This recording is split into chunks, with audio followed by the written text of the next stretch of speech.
The Galactic Challenge. The grand amphitheater of Zalthora buzzed with nervous energy as representatives from 1,000 worlds gathered for an emergency session of the Galactic Council. The massive chamber, carved from iridescent crystal, sparkled with the bioluminescent glow of countless alien species. Tentacles, appendages, and sensory organs of all descriptions twitched and swiveled as urgent whispers filled the air. High Counselor Xurlith, a being of pure energy contained within an ornate metallic shell, floated to the center of the chamber. Its voice, a harmonious blend of subsonic vibrations and electromagnetic pulses, immediately silenced the assembly. Esteemed colleagues, Xurlith began, we face a crisis unlike any in our collective memory. The Void Plague threatens to unravel the very fabric of our galaxy. Holographic displays flickered to life around the chamber, showing star systems consumed by an inexorable darkness. Gasps and murmurs of horror rippled through the audience. The Void Plague defies our most advanced sciences, Xurlith continued. It consumes energy at its most fundamental level, leaving dead zones where no technology functions and no life can survive. At its current rate of expansion, it will engulf our entire galaxy within a standard solar cycle.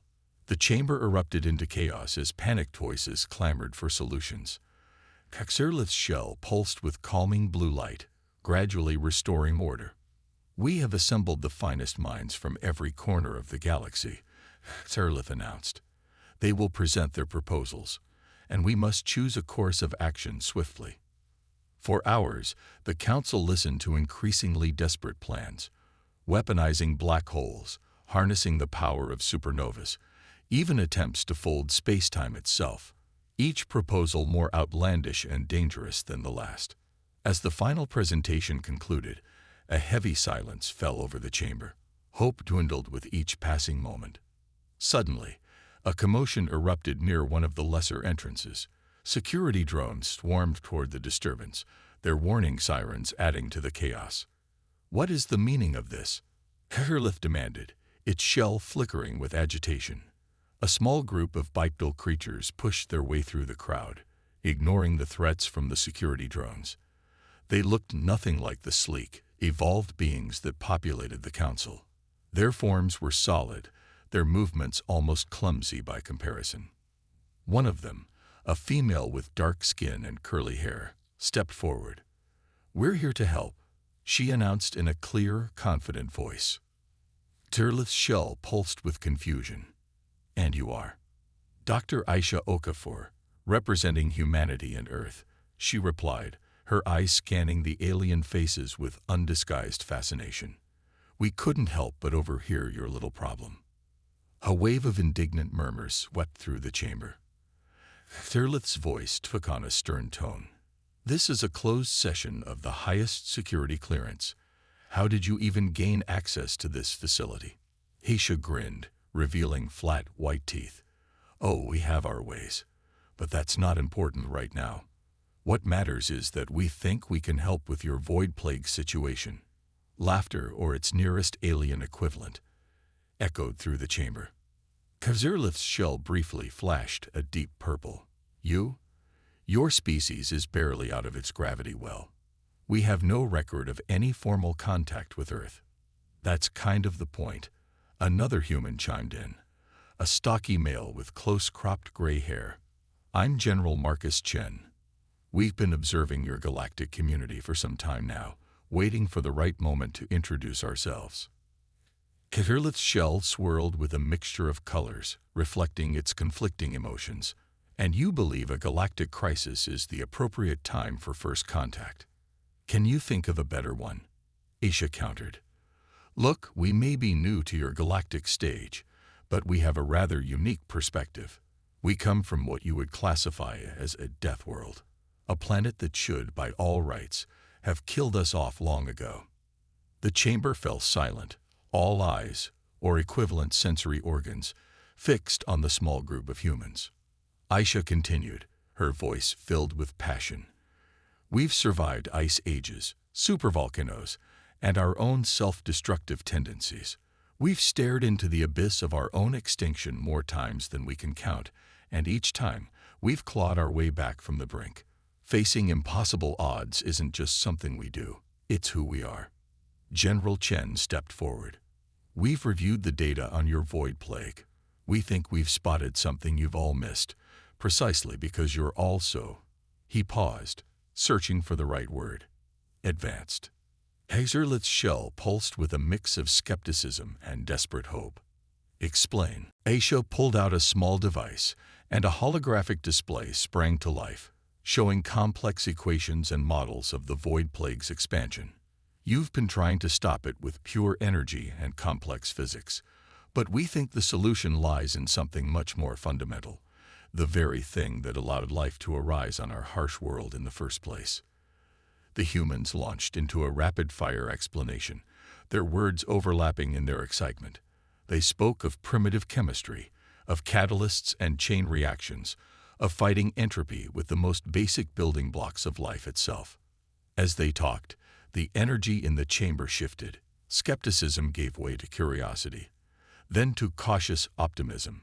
Questions flew from all corners, and the humans answered with a strange mix of scientific precision and intuitive leaps that left many of the aliens baffled. Hours passed, and as the humans' proposal took shape, a new feeling began to spread through the grand amphitheater: hope. Hazerlith's shell now glowed with a steady, bright blue. This is unprecedented. Your proposal is unorthodox, even reckless by our standards. And yet, it holds a certain elegant simplicity that we may have overlooked in our complexity. Aisha smiled. Sometimes you need to step back to see the full picture. We're offering to do that for you, to bring a fresh perspective to your crisis. General Chen nodded. We're prepared to commit our full resources to this effort. All we ask is a seat at the table and the chance to prove ourselves. The chamber buzzed with excited discussion. Hazerlith raised its appendages for silence. We must deliberate on this unexpected turn of events. Humanity, you have given us much to consider. Please, wait outside while we discuss your proposal. As the humans were escorted from the chamber, Aisha turned back with a grin. Just remember, sometimes the most powerful solutions come from the most unlikely places. We may be the new kids on the block, but underestimating humans tends to be a mistake. The doors closed behind them, leaving the Galactic Council to debate the sudden arrival of these brash, confident Deathworlders and their audacious plan to save the galaxy. Earth's unlikely heroes. 6 months earlier, Earth. The sun was setting over the sprawling campus of the United Nations Space Agency, UNSA, in Geneva, casting long shadows across the futuristic buildings. Inside the main conference room, an eclectic group of individuals sat around a holographic display, their faces illuminated by the soft blue glow of alien star charts. Dr. Aisha Okafor, astrophysicist and synoviologist, stood at the head of the table, her dark eyes sparkling with excitement. Ladies and gentlemen, what we're about to discuss doesn't leave this room. As of 600 hours this morning, Operation Cosmic Leap is a go. A ripple of excitement passed through the assembled group. They were an odd mix: scientists, soldiers, diplomats, and a few individuals whose roles were less easily defined. General Marcus Chen, a stocky man with salt and pepper hair, leaned forward. You're sure about this, Aisha? The aliens have finally screwed up badly enough that they need us. Aisha nodded, her curls bouncing. Our deep space monitoring stations picked up the distress signals. This void plague they're facing, it's like nothing we've ever seen. And from what we can gather, they're running out of options. About bloody time, muttered Dr. Eamon O'Neill, a lanky Irish chemist with wild red hair.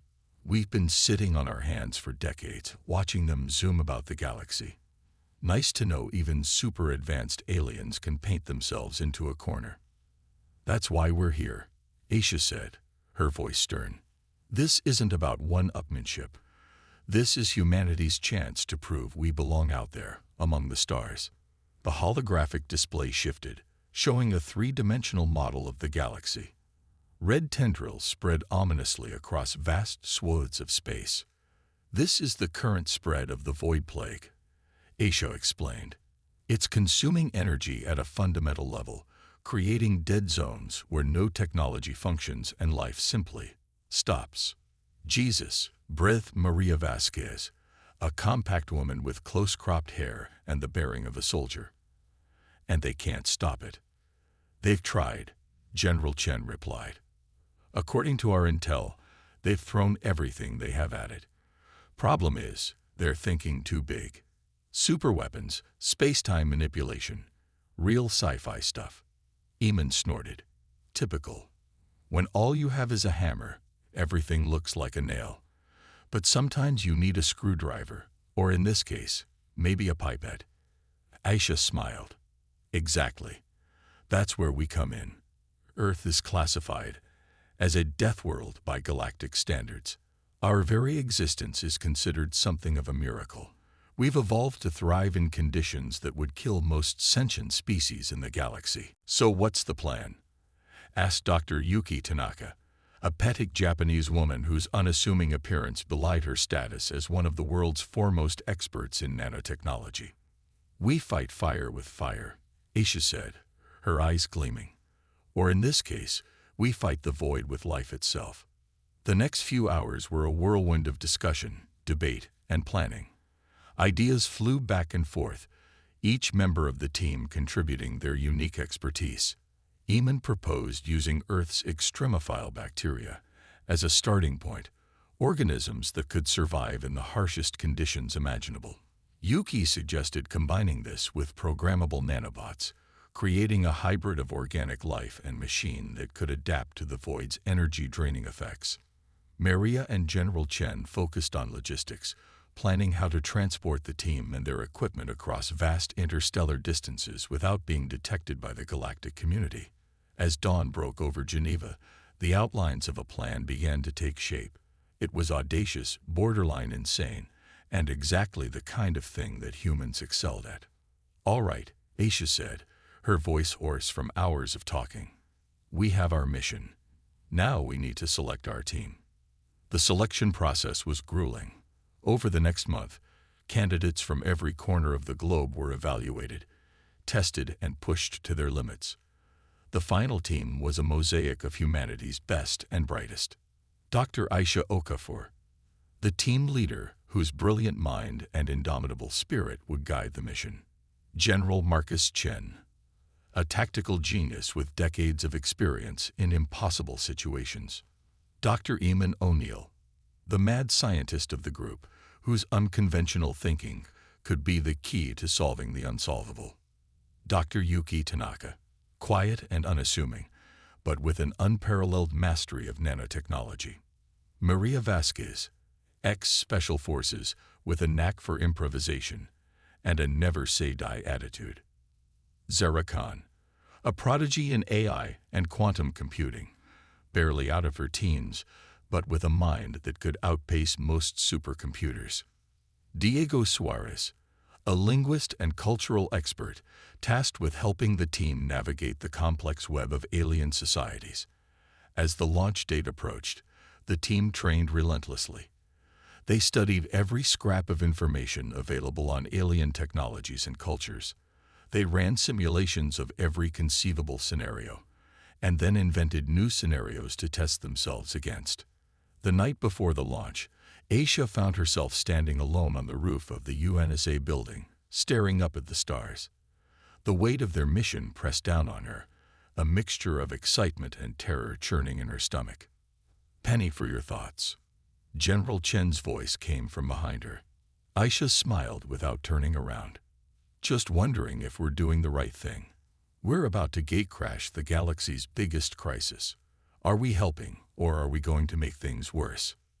Chen moved to stand beside her, his eyes also fixed on the night sky. You know, when I was a young lieutenant, I was part of a peacekeeping mission in a war-torn country. We went in thinking we had all the answers, that our advanced technology and training would solve everything. He paused, a rueful smile on his face. We were wrong. It was a local woman, armed with nothing but determination and a deep understanding of her people, who eventually brought peace. She taught me that sometimes The most powerful solutions come from unexpected places. Aisha nodded slowly. And now we're the unexpected solution. Exactly, Chen said. We may not have faster-than-light travel or energy weapons, but we have something those aliens don't. The ability to think outside the box, to find hope in hopeless situations. That's humanity's real superpower. As they stood there, a streak of light cut across the sky. A satellite, or perhaps a piece of space debris burning up in the atmosphere. To Aisha, it looked like a sign, a cosmic nod of approval. Well, she said, squaring her shoulders, I guess we'd better not keep the galaxy waiting. We've got a plague to cure and some aliens to impress. Chen chuckled. That's the spirit. Get some rest, Doctor. Tomorrow, we make history. As Aisha headed back inside, her steps were lighter, her resolve strengthened. Whatever challenges awaited them out there in the vast, star-speckled darkness, she knew that this team, this family, of remarkable humans was ready to face them. Tomorrow, humanity would take its first audacious step onto the galactic stage. And if there was one thing humans knew how to do, it was how to make an entrance into the unknown.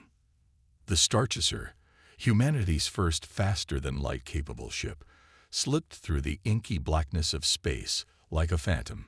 Its sleek design, a blend of cutting-edge human innovation and reverse-engineered alien technology, allowed it to traverse the galaxy undetected by conventional sensors. Inside the ship's command center, the atmosphere was tense with anticipation. Dr. Aisha Okafor stood at the main viewport, her eyes fixed on the swirling vortex of a wormhole that loomed before them. Final checks complete, Zara Khan announced from her station, her fingers dancing over holographic controls. The wormhole is stable and matches the coordinates we extrapolated from the alien distress signals. General Chen nodded grimly. Good work, Zora. Dr. O'Neill, how's our payload? Eamon's voice crackled over the intercom from the science lab. Our wee beasties are snug as bugs in a rug, General. The stasis fields are holding steady. They're ready to save the galaxy, soon as we point them in the right direction. Aisha took a deep breath, feeling the weight of the moment. All right, Heem. This is it. Once we enter that wormhole, there's no turning back. We'll be the first humans to set foot in the greater galaxy. Are we ready? A chorus of affirmatives sounded from around the ship. Aisha allowed herself a small smile. Diego, you're up. Let's announce ourselves to the neighborhood. Diego Suarez cleared his throat and began broadcasting on all frequencies, his voice calm and clear. Attention, sentient beings of the galaxy. This is the Earth ship Starchaser. We come in peace and offer our assistance in your time of need. Please respond. Silence stretched for what felt like an eternity. Then suddenly, the communication array lit up like a Christmas tree. By the void, Diego exclaimed, his eyes wide. We're receiving responses in at least a dozen different languages. The translators are working overtime. Anything hostile? Chen asked, his hand hovering over the weapon's controls. Diego shook his head, a grin spreading across his face. Mostly confusion, some skepticism, but also hope. They're directing us to a set of coordinates. It seems to be the location of the Galactic Council. Aisha straightened her shoulders. Well then, let's not keep them waiting. Zara, take us in. The Starchaser surged forward, plunging into the maw of the wormhole. For a moment, reality itself seemed to twist and bend around them. The crew held their breath, fighting waves of nausea as the ship was hurled across vast distances of space. Then, as suddenly as it began, it was over. The Starchaser emerged into a star system unlike anything they had ever seen. Massive structures orbited a blue giant star, each one easily dwarfing Earth's moon. Ships of all shapes and sizes zipped back and forth, their designs as varied as the species that created them. Sweet mother of science, Eamon whispered, his face pressed against a viewport. Would you look at that? But there was no time for sightseeing. A massive space station loomed before them, its crystalline structure glittering in the starlight. It was clearly their destination. As they approached, a voice boomed across their communication channels, speaking in a language that sounded like a mix of whale song and electronic feedback. Their translators struggled for a moment before rendering it into English. "Unidentified vessel, you have entered restricted space. State your purpose or be destroyed." Diego quickly responded, his voice steady despite the threat. "This is the Earth ship Starchaser. We're here in response to the distress call regarding the Void Plague. We offer our assistance to the Galactic Council." There was a pause. Then, "Earth, we have no record of this world. Explain yourselves immediately." Aisha stepped up to the communication panel. "My name is Dr. Aisha Okafor. We are representatives of humanity, a species you may not be familiar with. We've been observing galactic affairs from afar and believe we can help with your current crisis. Please, allow us to present our case to the Council." Another long pause followed. The crew of the Starchaser held their breath, acutely aware of the numerous weapon systems now trained on their ship. Finally, the alien voice returned. "Your arrival is unexpected. However, given the gravity of our situation, the Council will grant you an audience. Follow the provided flight path precisely. Any deviation will be met with immediate destruction." As the communication cut off, Aisha let out a long breath. "Well, that went better than expected. Zara, follow their flight path. Everyone else, prepare for first contact. Remember, we're not just representing ourselves or our countries anymore. We're representing all of humanity." The Starchaser glided towards a docking bay, guided by tractor beams of shimmering energy. As they touched down, the reality of their situation began to sink in. They were about to step out onto alien soil, the first humans to do so in the history of their species. "I don't know whether to be excited or terrified," Maria muttered, checking her sidearm for the umpteenth time. "Both," Chen replied with a grim smile. "Definitely both." As the airlock cycled open, the team was hit by a wave of alien scents and sounds. Creatures of all descriptions moved about the docking bay, some floating, others scuttling on multiple legs, and still others gliding on fields of energy.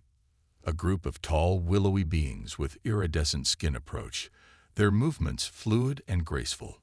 One of them stepped forward, its multifaceted eyes regarding the humans with unmistakable curiosity. "Welcome, beings of Earth," it said, its voice a melodious trill. "I am Selfor, liaison to the Galactic Council. Your arrival has caused quite a stir.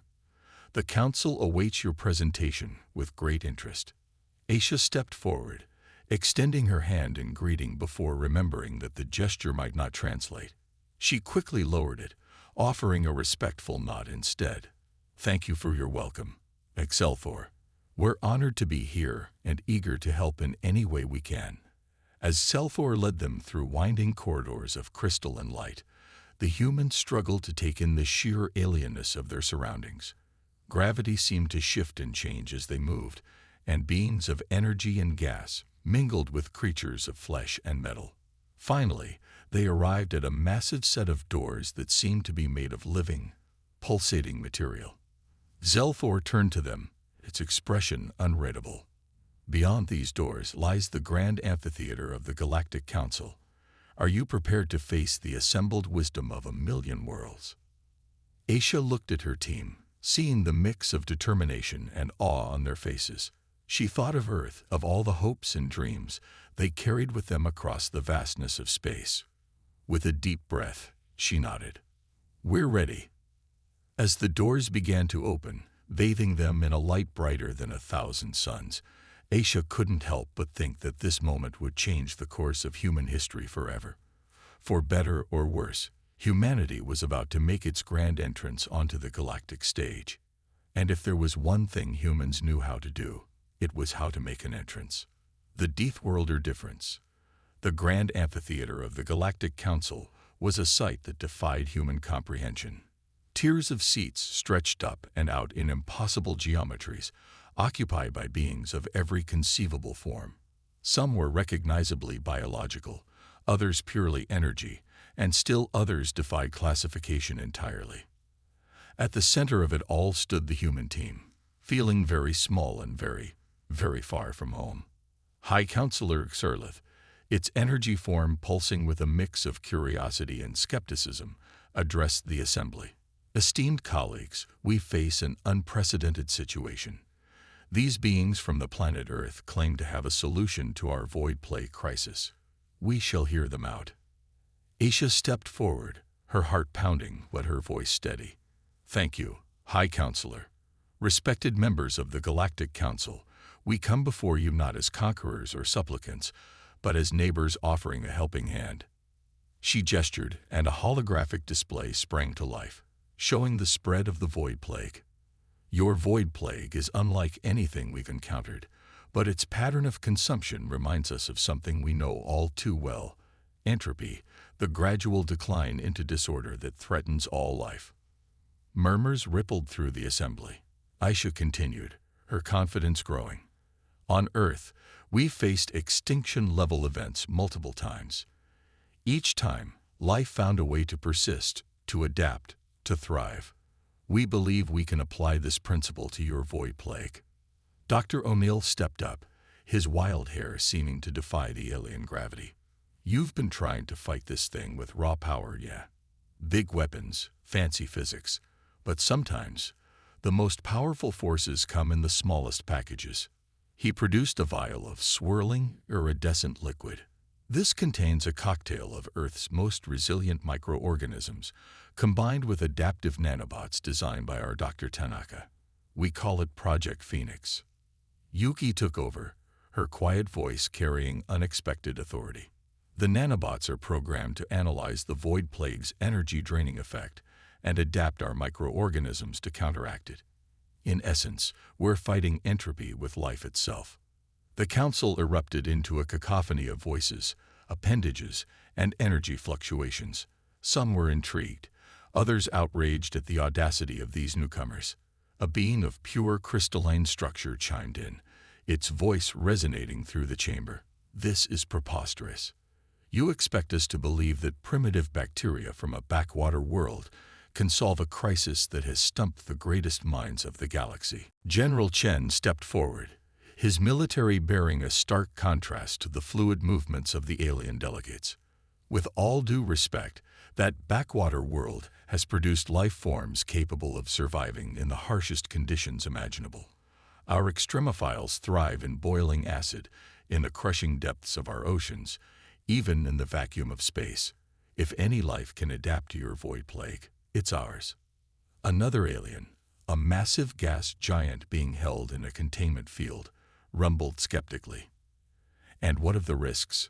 How can we trust that your solution won't simply replace one plague with another? Zara, the young AI expert, spoke up. We've implemented multiple failsafes in the nanobot programming. They're designed to break down harmlessly once their task is complete.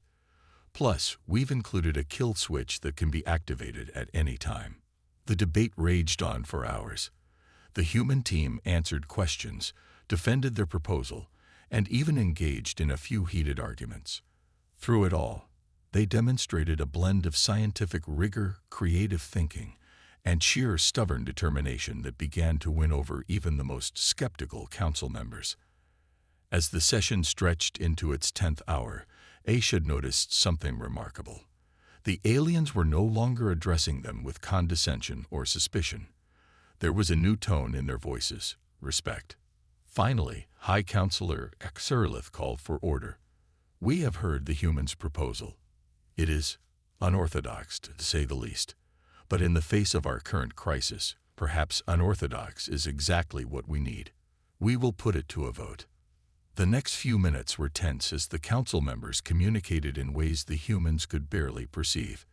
Energy fields fluctuated, colors shifted, and in some cases, entire beings seemed to merge and separate in a complex dance of decision-making. At last, Xerlith spoke again. By a narrow margin, the council has decided to accept the humans' assistance. We will provide you with a test site to demonstrate the efficacy of your Project Phoenix. A cheer went up from the human team, quickly stifled as they remembered their diplomatic setting. Aisha stepped forward, her eyes shining. "Thank you, High Counselor. We won't let you down." As the council session adjourned, the team was led to their new quarters. The reality of what they had just accomplished began to sink in. "We did it," Maria breathed, collapsing onto a strangely organic-looking chair. "We actually convinced the bloody Galactic Council to listen to us." Eamon grinned, already tinkering with a piece of alien tech he'd somehow acquired. "Aye, but the real work's just beginning. Now we've got to prove our wee beasties can do what we said they could." Over the next few weeks, the human team worked tirelessly alongside their new alien colleagues. They faced countless challenges: incompatible technologies, miscommunications that nearly led to diplomatic incidents, and the constant, looming threat of the expanding void plague. But with each obstacle, the humans demonstrated why they had survived on their death world for so long. They adapted, improvised, and overcame in ways that continually surprised their alien counterparts. Yuki's nanobots proved more effective than anyone had dared hope, seamlessly integrating with Eamon's extremophiles to create a living barrier against the void plague's advance. Zara's AI algorithms allowed for real-time adjustments, while Devo's growing understanding of alien cultures helped smooth over the inevitable conflicts that arose. As news of their progress spread, more and more alien scientists came to observe and assist. The humans found themselves at the center of a galactic scientific revolution, their primitive approach sparking new avenues of research that had never been considered before. Finally, after months of grueling work and nail-biting tests, they were ready for a full-scale deployment. The target: a star system on the edge of the void plague's advance, home to billions of sentient beings. As the Starchaser approached the system, escorted by a fleet of alien ships, Aisha gathered her team for one last briefing. "This is it," she said, looking each of them in the eye. "Everything we've worked for comes down to this moment. If we succeed, we save billions of lives and cement humanity's place in the galactic community. If we fail—" "We won't fail," Chen interrupted, his voice firm. "We're human. Impossible is what we do best." As they prepared to deploy Project Phoenix, Aisha couldn't help but feel a surge of pride. They had come so far, these unlikely heroes from a backwater world. Whatever happened next, they had already changed the galaxy forever. The Deathworlders were here to stay. Humanity's triumph. The Starchaser hung in space at the edge of the doomed star system, a tiny speck against the encroaching darkness of the void plague. On the bridge, the human team watched with bated breath as swarms of nanobots, each carrying their precious cargo of Earth's most resilient microorganisms, were released into the void. "Deployment successful," Zara announced, her eyes fixed on the holographic displays. "Nanobots are adapting to local conditions and beginning to replicate." Eamon peered at the readings, his brow furrowed. "Come on, you wee beasties. Show these aliens what Earth life can do." For hours, nothing seemed to change. The void plague continued its relentless advance, swallowing stars and planets in its wake. Tension on the bridge ratcheted up with each passing moment.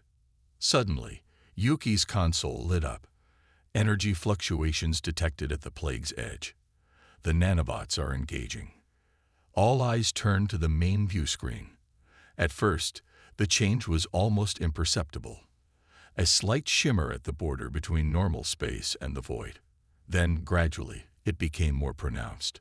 A line of twinkling lights, like a string of pearls, began to form along the void plague's perimeter. "It's working," Aisha breathed, hardly daring to believe it. "The nanobots are creating a barrier." The alien fleet erupted in a cacophony of communications, a mixture of disbelief, joy, and frantic scientific inquiry. As the hours stretched into days, the barrier continued to grow, pushing back against the void plague's advance. On the seventh day, High Counselor Xerlith itself arrived to witness the miracle. Its energy form pulsed with colors the humans had never seen before, perhaps the alien equivalent of awe. humans of Earth. Thurlith's voice resonated through the Starchaser's communication systems. You have accomplished the impossible. The Void Plague's advance has not only been halted, but is beginning to recede. You have saved countless lives and preserved the future of our galaxy. A cheer went up from the human team, months of tension finally releasing in a moment of pure joy.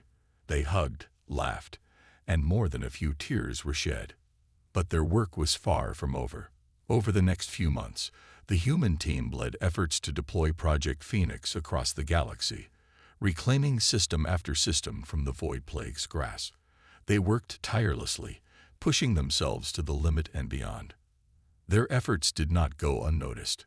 Across the galaxy, tales spread of the strange, resilient creatures from a Deathworld who had succeeded where the most advanced civilizations had failed. Human became a byword for resourcefulness and determination. Finally, nearly a year after their arrival in the galactic community, the last vestiges of the Void Plague were eliminated. The galaxy was safe. In a ceremony broadcast to trillions of beings across countless worlds, the Galactic Council formally recognized humanity's contribution. Aisha, as the team leader, stepped forward to address the assembly. "Thank you, High Counselor, esteemed members of the Council," she began, her voice strong and clear. "We came to you as strangers, offering help in your time of need. You took a chance on us, and together we have achieved something remarkable." She paused, looking out at the sea of alien faces. "But our victory over the Void Plague is more than just a scientific achievement. It's a testament to the power of diversity, of bringing together different perspectives to solve seemingly insurmountable problems." Aisha gestured to her team. "We humans come from a world that has shaped us into survivors, innovators, and dreamers. We've faced extinction many times, and each time, we've emerged stronger. But we recognize that we still have much to learn." She turned back to the Council. "We stand before you now, not seeking accolades, but partnership. We offer our unique perspective, our resilience, and our creativity to the galactic community. In return, we ask for the opportunity to learn, to grow, and to work alongside you in facing whatever challenges the universe may throw our way." The council chamber erupted in applause, or its nearest alien equivalent. Appendages waved, energy fields pulsed, and in one memorable instance, a gaseous being expressed its approval by changing color so rapidly it resembled a strobe light. High Counselor Thurlith raised its appendages for silence. "Dr. Okafor, humans of Earth, you have more than proven your worth. It is the decision of this council that humanity be granted full membership in the galactic community, with all the rights and responsibilities that entails." The human team exchanged glances, a mix of excitement and trepidation on their faces. They had done it. Humanity was now officially part of something greater than they had ever imagined. As the ceremony concluded, Aisha found a moment alone with her team. "Well," she said, a hint of wonder in her voice, "I guess we're not the new kids on the block anymore." General Chen chuckled. "No, now we're the crazy cousins everyone's a little in awe of, and a little afraid of." Eamon raised an imaginary glass. "Here's to humanity, the Deathworlders who saved the galaxy." As they shared a laugh, Aisha couldn't help but feel a sense of profound change. They had come so far, these unlikely heroes from a little blue planet. They had faced the impossible and emerged victorious. But she knew this was just the beginning. Out there in the vast expanse of the galaxy, new challenges awaited. New mysteries to solve, new frontiers to explore, and new friends to make. Humanity had taken its first steps into a larger universe, and true to form, they had made one hell of an entrance. The future, vast and unknown, beckoned, and humanity, with all its resilience, creativity, and indomitable spirit, was ready to face it head-on. After all, that's what Deathworlders do best.